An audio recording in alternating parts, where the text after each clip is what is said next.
Hello everyone, welcome to Zexus Development. In today's video, we'll be installing high quality, loader friendly vehicles into our FiveM servers. So without any further ado, let's get started. So this is the GitHub link of our loader friendly vehicles. I'll provide the link in the description below. You just need to click on code and download the script.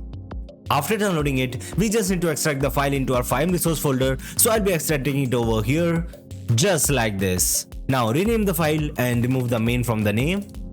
Now open the file. Now cut this file from here and you have to paste it over here.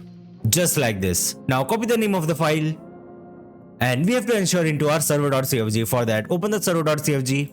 Now we have to ensure it over here. Just like this. Now copy this file's name as well and ensure it over here. Just like this. So that's it for the installation part. Now let's start the server. So we are in a server now. Now let's spawn the vehicles.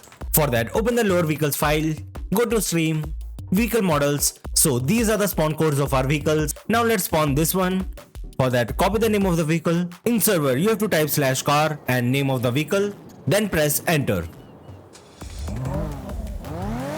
As you can hear the custom sound of the vehicle, as you can see over here. So that's it for today's video. I hope you enjoyed the video. If you enjoyed the video, make sure to like the video and subscribe to the channel for more videos related to FiveM development. Goodbye.